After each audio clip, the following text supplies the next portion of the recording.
आज हम बात करने जा रहे हैं रियल एस्टेट सेक्टर के ऊपर। दरअसल बीते एक साल में रियल एस्टेट सेक्टर में कितना बदलाव आया है और सबसे बड़ी जो खबर आ रही है वो ये है कि नोएडा, ग्रेटर नोएडा में सर्किल रेट बढ़ने जा रहे हैं। ये ऐसा करीब 9 साल बाद हो रहा है। तो इन्हीं सब मुद्दों पर बातचीत करने के लिए हमारे साथ गेस्ट मौजूद हैं, जिनका नाम है प्रदीप मिश्रा जी, जो कि एक रियल एस्टेट एक्सपर्ट है। सर, TV9 पर आपका बहुत बहुत स्वागत है।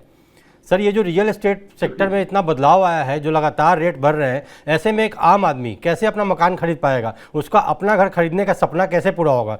दूसरा, जो नोएडा में सर्किल रेट बढ़ रहे हैं, नोएडा और ग्रेटर नोएडा में, तो इसका आम लोगों पर क्या असर पड़ेगा, कैसे असर पड़ेगा? जी सर।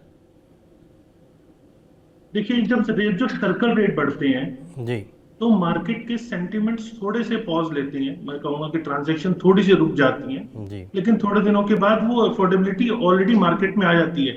मतलब ट्रांजैक्शन एज इट इज आप देखने लगेंगे कि होनी शुरू हो जाती है। हम्म। तो सर्कल रेट का बढ़ना सबसे पहले आम आदमी की पॉकेट के ऊपर लोड डालता है। जी।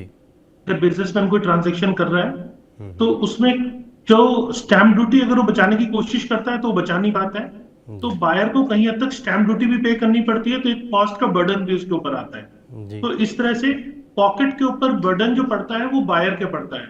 और सेलर जब मैक्सिमम ट्रांजैक्शन करता है सर्कल रेट के हिसाब से बढ़ने के बाद, तो उसके ऊपर भी टैक्स का लोड आता है। तो ये तो हुआ सर्कल रेट बढ़ने का असर। जी। अब आपने बोला कि अफोर्डेबिलिटी आम आदमी की खत्म हो रही है। जी।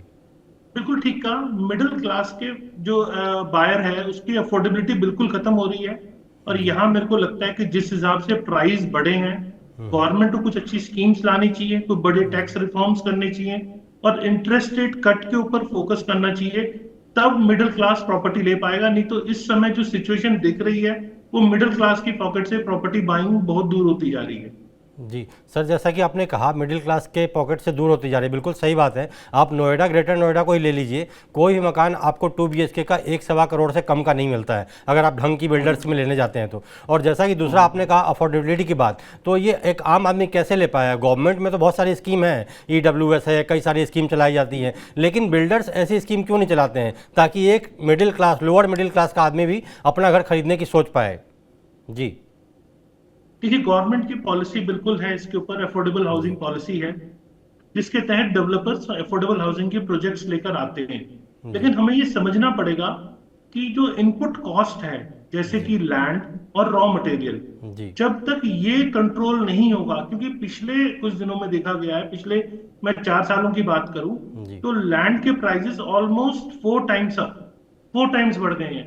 तो जब जब 4 टाइम्स लैंड के प्राइस बढ़ेंगे तो अफोर्डेबल सेगमेंट के प्रोजेक्ट्स जो कोविड के बाद आने शुरू हुए थे वो बिल्कुल पूरी तरह से रुक गए, क्योंकि जब लैंड कॉस्ट इतनी हो जाएगी तो वहां डेवलपर चाह के भी नहीं ला पाएगा।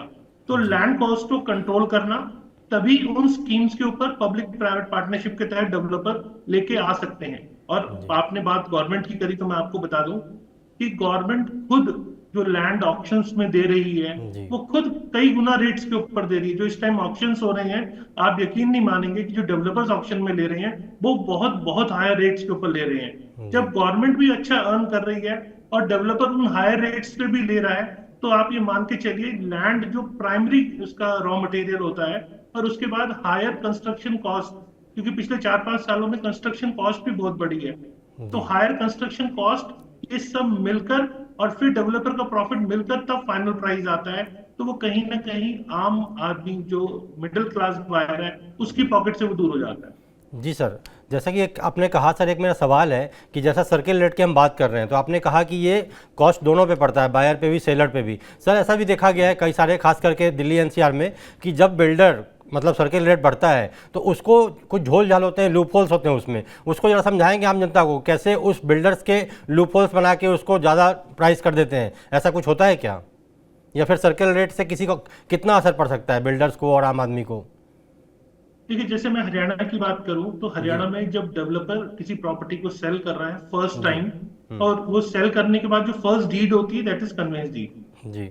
तो उस समय डेवलपर ने जिस प्राइस पे सेल किया है वो सर्कल रेट का है या नहीं है, रजिस्ट्री उसी पे होती है। तो जी। इसमें मुझे बहुत झोल नहीं दिखता। लेकिन हाँ, इस रियल एस्टेट में जो ब्लैक मनी है ये सबसे बड़ा कंसर्न है।